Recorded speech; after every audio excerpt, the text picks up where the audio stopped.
Meghan Markle et le prince Harry ont établi un précédent clair pour la reine à suivre avec le prince Andrew, a déclaré un commentateur royal.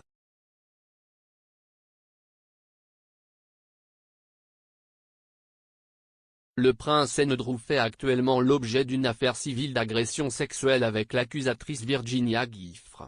Madame Giuffre poursuit le prince en justice, affirmant qu'il l'a agressée sexuellement alors qu'elle avait 17 ans et était mineure dans certains États américains.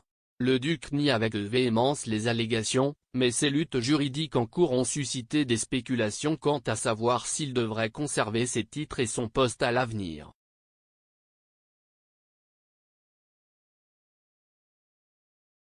Le commentateur royal Richard Fitzwilliam a parlé des titres du duc d'York sur The Jeremy Vine Show.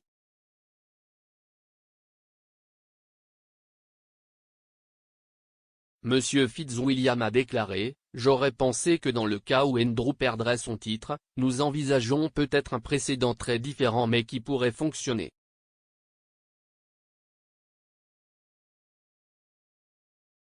Lorsque Harry et Meghan ont démissionné en tant que membres de la famille royale, ils ont été autorisés à conserver leurs titres de RHS, mais ils n'ont pas été autorisés à les utiliser.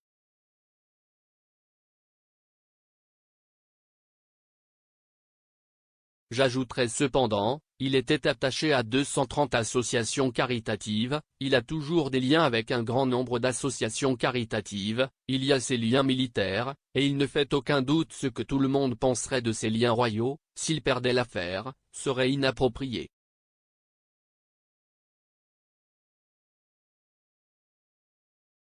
Il a poursuivi, le problème est que s'il gagne l'affaire, voici la difficulté, vous avez eu une interview sur un accident de voiture que tant de gens ont vu, où il n'a montré absolument aucune empathie pour les victimes d'Epstein, vous avez le fait qu'il n'était pas seulement ami avec Epstein, mais maintenant le trafiquant sexuel condamné Ghislaine Maxwell.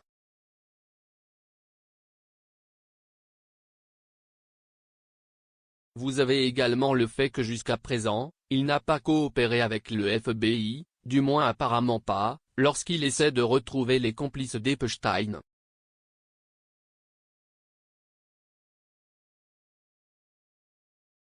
Le prince Andrew est le duc d'York depuis son mariage en 1986 avec Sarah Ferguson, lorsque la reine a offert le titre à son deuxième fils.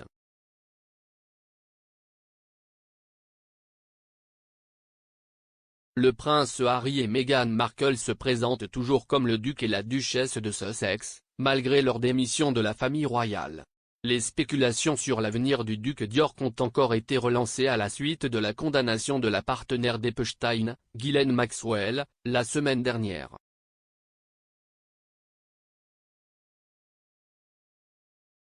La femme de 60 ans a été reconnue coupable de 5 des 6 chefs d'accusation auxquels elle était confrontée, dont l'accusation la plus grave était le trafic sexuel d'un mineur.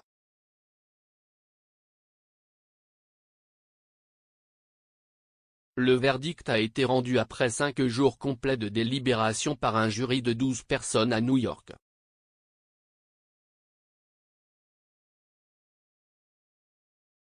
Le verdict fait suite à un procès très médiatisé qui a présenté le témoignage de 4 femmes qui ont décrit avoir été maltraitées par Epstein entre 1994 et 2004.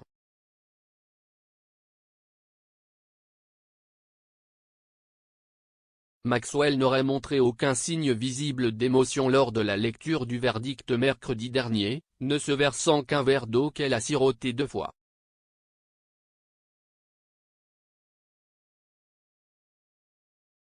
Annie Farmer, l'une des femmes qui ont témoigné contre Maxwell, a déclaré : « Je suis tellement soulagée et reconnaissante que le jury ait reconnu son modèle de comportement prédateur.